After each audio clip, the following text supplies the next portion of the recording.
Welcome to the Utah House Podcast. I'm Representative Candace Perucci, and I'm here with my colleague, Senator Kirk Collimore, and we were the original sponsors on the Utah Fits All Scholarship Program, which is an excellent program. And we want to talk about the recent court ruling that just was announced and some of the major consequences that it's going to have on Utah families, students, and teachers. And I just want to start out by saying, though, that Utah remains committed to the principle of school choice, and that means a strong public education system and strong options for families who choose private school, homeschooling, or hybrid models. And in Utah, we really do believe that every student deserves the chance to succeed, and every parent deserves the power to choose the right path for their child. So let's talk about what happened on Friday. Utah District Court, a judge ruled that the Utah Fits All Scholarship is unconstitutional. The program that we designed to give families flexibility and opportunity in education, particularly families with fewer resources or students who aren't thriving in traditional settings. And I feel like that's being missed, that we specifically made sure that the preference went to low-income families and low-middle-class families before anyone else could have access to this scholarship. So this ruling is going to impact thousands of students. We had 10,000 kids who were on it last year. We've got 21,000 and pending applications for this next year. And enough funding for potentially about 18,000. Exactly. And this is could be a major disruption to those families. And thankfully, this Wednesday, the judge agreed not to stay the law, meaning effectively that scholarship recipients won't face disruptions in their education learning plans, and that the program will be able to continue while we appeal this to the Utah Supreme Court. So walk us through that. Well, so let's talk about the decision. Really, there was a pending motion to dismiss from the state and a pending motion for summary judgment from the plaintiffs, which is the UEA and some of their advocates. What the judge ruled is that the Utah Fits All program was unconstitutional. But let's be clear, this seems like judicial activism. This seems like she had the end in mind and found a way to get there. And the reason being is she declared it unconstitutional, and I don't have the opinion in front of me right now, but on two fronts.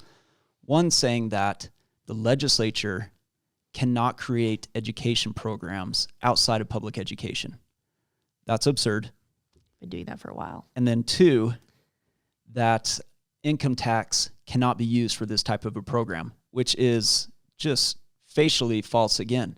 I've got the Constitution in front of me right now. It says all revenue from taxes on intangible property or from a tax on income shall be used, one, to support the systems of public education and higher education, and two, to support children and to support individuals with a disability. To support children.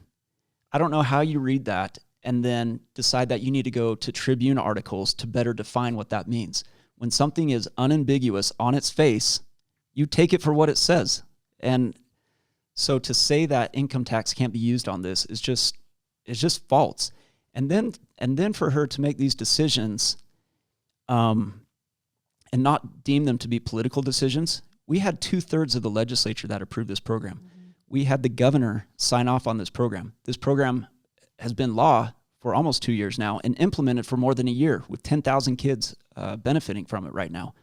For one judge to undo all of that is just judicial activism at its best, and it's just not right that she should be able to do that. So I am happy that she decided to not stay the law or the program pending the appeal, at least at this point.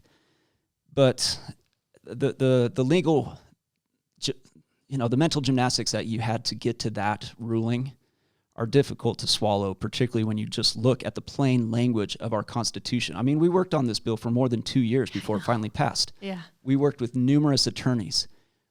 We worked through constitutional issues. I mean, there was no question. We didn't have any question about the constitutionality of this. And so it feels like this is the result of, some friction that's been between the judicial branch and the legislature over the last couple years, which we have separation of powers, and whether it's the executive in the legislature, whether it's the legislature and the judicial or whatever, that's how our system is built. There's supposed to be that healthy friction, and that's what we're seeing. And then to have what appears to be a lashing out, allowing one particular person to overturn the will of the people through a legislative vote, just does not feel right. Yeah. And it's especially disappointing and frustrating when you think of all the amazing stories that I think we should talk about today on the podcast at some point, from families who have said they felt stuck in the traditional model that we have, that felt like their kids weren't thriving. And as a parent, or both parents, you want nothing better than what is going to make your kid happy and quite frankly going to help them succeed academically, physically, mentally. And so for me, it was just like a punch in the stomach after hearing all these amazing stories. And we did work really hard with our attorneys on this. We also looked at other states across the country who have had successful programs. This also which have been upheld by their judiciaries. If you think about Alaska, their state Supreme Court upheld it. Ohio's has major momentum. In fact, this kind of flies in the opposite direction of the momentum of school choice across the country right now. And what we found in COVID-19 is it accelerated support for school choice, and parents wanted to have more learning options for their kids. So before we're too doom and gloom, though, I want to say that there is hope. Like, one, the program is still in effect. Right. People who've received the scholarship for this year can finish out this year. People who are applying for the scholarship next year, the application window is still open. We're still intending to run the program. The appeal on this is going to take some time, likely at least through the next school year. Mm-hmm. And not only do I remain hopeful and confident that our Supreme Court will read the Constitution as it's clearly stated and overturn this opinion, but there's also potential legislative fixes as well that we're exploring. And so I have every confidence that Utah, in one fashion or another, will continue to support school choice while also supporting the public education system, which the vast majority of our kids participate in. And we don't want to, this is not an indictment on that. We are trying to support all kids in all manners of learning. Exactly. And we have some really exciting things happening with this program. There's a new program manager that's going to be coming on board, I think, to help streamline the process. And, we made some changes this last session to help fine tune the program. So I am so glad that it's going to continue going, and it gives another year for kids to have this amazing learning opportunity for them.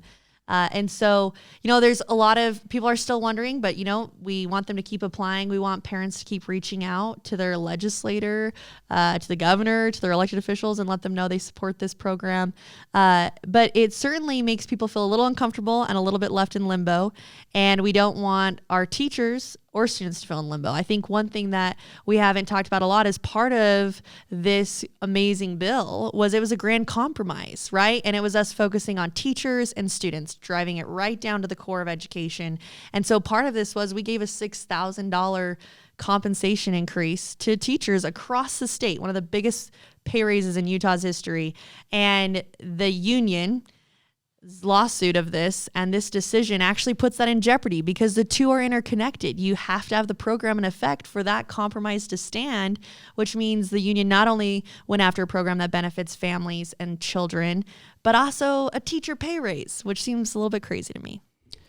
Yeah, I mean, even when we originally had this bill passed, the funding for the scholarship program was less than 20% of the total funding for that bill, because more than $225 million of that went to public education teachers to support them in their raises. Mm-hmm. If you look at the public education budget in the state of Utah, it's over $8 billion right now, with about $5 billion of that coming directly from state investment. And the Utah Fits All program is $100 million, so it's just over 1%. And so the amount of increase that we've seen in the public education budget, just in the time that we've been in the legislature, it's been about a 60% increase. It's been a more than 100% increase in the past 10 years. Mm-hmm. The commitment to public education amongst the legislature is very strong. The commitment to teachers is very strong. In fact, so strong that as we increase public education funding, we're so concerned that that funding is not getting to the classroom, getting to the teachers, that we did this particular appropriation, as well as one just this last legislative session, to go around the process to make sure it actually got directly to the teachers, which the UEA fought all along the way. Absolutely.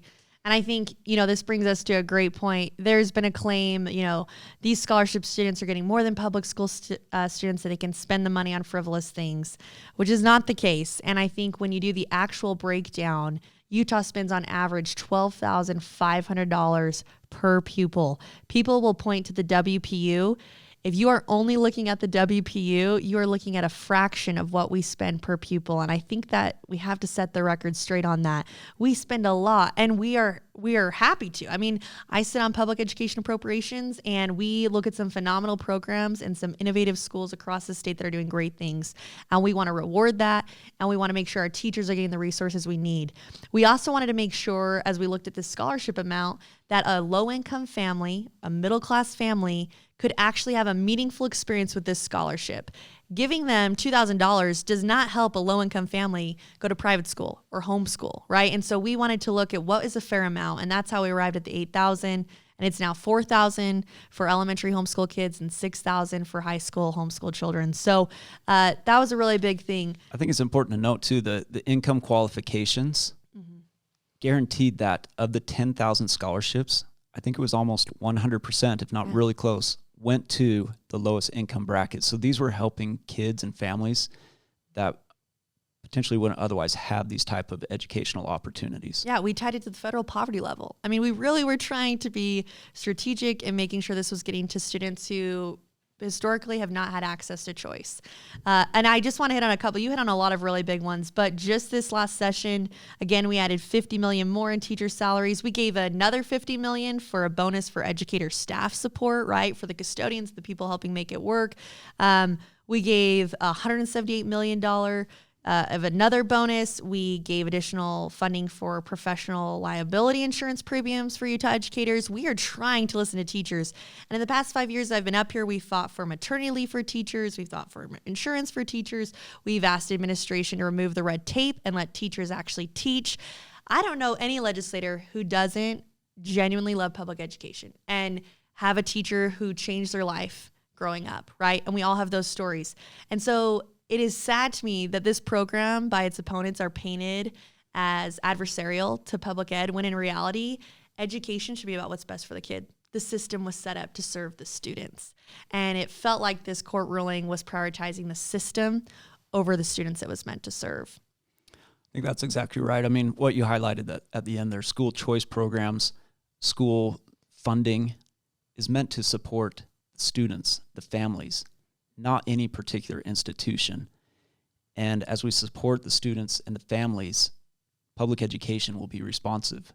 And one way we can do that is ensure that, public education is well funded, that that the money is getting to where it has the most effect for the actual students. Mm-hmm. And for those students, I mean, fits all. The reason why it's named that is one size does not fit all for all education. There are some of the families that I've talked to that have taken advantage of the scholarship have some of their kids in public education, but one of their kids, it just wasn't working for. Mm-hmm. So they took the scholarship and found alternative paths, and their kid is thriving in that now. And so again, it's like, these are not families, these are not people that have a beef with public education. It's just they're trying to do what's best for their particular kid. And we should empower them to do that, right? Like, we're a family-friendly state. We pride ourselves on being that way. We're one of the youngest states in the nation. We should have an up-and-coming school choice program. Some of the stories I wanted to talk about, I was amazed. I had a mom, actually, I was at another event today, and she came up to me and she said, please tell me this program is staying. And she said, I can give you dozens of stories because her two kids have it. And so she's made friends with the other moms in the program. And one of them, she said, there was a little girl who was 3 grade levels behind. And once she got, in this case, it was an Opportunity Scholarship, another student had the Fits All Scholarship, but that within a year, they were 90% on grade level, and they just needed a different learning model. And it makes sense. Like, we can customize everything on our phones. You can have different things in your home. Like, we are built to be unique and different, and learning and the challenges that come with it are unique to everyone. So other stories I've heard, there was a family that reached out that they had adopted 8 children, and they had learning disabilities that ranged from dyslexia, autism, ADHD, and the traditional learning model was not working for them. And they said the Fits All program was huge. I've had moms who've been commenting on my Instagram feed who've said, like, this was a game changer for my family. Another one said, this saved my kid's life. Like, the stories that have been pouring in, people want and need this program. I met a kid just a few months ago that was in the public education system and had just lost interest. And he's older. He's a senior now. So he got the scholarship just for his final year of K through 12 education and was able to take that and go to Juan Diego High School. And it's totally changed the trajectory of his academic career. Yeah. He's motivated. He found new motivation. And maybe it was just a change of scenery. I don't even know where he went to high school before. But it totally changed everything for him and his life and the trajectory of where he's going to go and move on to college and all of that. And so, whether we're talking about families that are meeting their kids' needs with disabilities or a high schooler that just needed that extra motivation and a change of scenery to push him. And, it's a wide range of benefits. And we're talking this coming school year, 18,000 kids. I mean, that's a school district. To see that program go under, that would be devastating. I think so too. And just to highlight that we're not just focused on school choice programs. We've done a ton of cool, innovative things with our public school system as well. I want to hit on. We just invested a ton of money into the Catalyst Center grant that's going to bring a whole new approach to how we do trade school and tech in our district and charter schools. And we have been investing in the Master Teacher Pilot Program to try and keep amazing teachers in the classroom rather than having them have to go to administration to make more money. I mean, we really have tried to be comprehensive in scope on education. And I think you and I are both happy to sit down and walk through the education budget and policy to show why we think this is fair. But to wrap it up, really, I think we just want to make sure our listeners know we remain committed to the principle of school choice and, quite frankly, committed to the Utah Fits All Scholarship Program. I am a believer in it. And hearing the stories of these students has highlighted how often when we think in the box, it doesn't work, but when we start thinking out of the box, we actually can start meeting everyone's needs. And I think our job as policymakers is to hear our constituents' concerns and then run policy that addresses it. And I think this did just that. Yeah. The court ruling was a setback, but it's far from the end. Like, we're committed to moving this forward. We're committed to supporting these families and to providing this choice. And I think competition, whether it's in the free market, in business, or whether it's in school, helps everybody. A rising tide lifts all ships. And I think public education benefits from this as well, in that they're going to be more responsive to parents. But also the funding actually increases for public education as kids take advantage of this. And, if we're concerned about school class sizes and all that, like this is a path. And it's not going to be the path for most people. We're talking, about 1% of the student population, not even 1% yet, but if 18,000, we're getting close to maybe 1% or 2% of the school population. Like it's pretty minimal, but it helps so many people and it helps the state in general. And so it's a setback, but I'm pretty confident that we're going to find a path forward. Definitely. And one other thing, when we were researching this, all the data that I had reviewed on and we talked about of states that had school choice showed that students in the school choice program and in the public school program rose. And it's that free market factor of you're introducing competition and increased responsiveness, and people are on their A game. So I think this is good for both our families inside and outside the traditional system. Thanks for having me at the house. Thanks for joining us today. Yeah.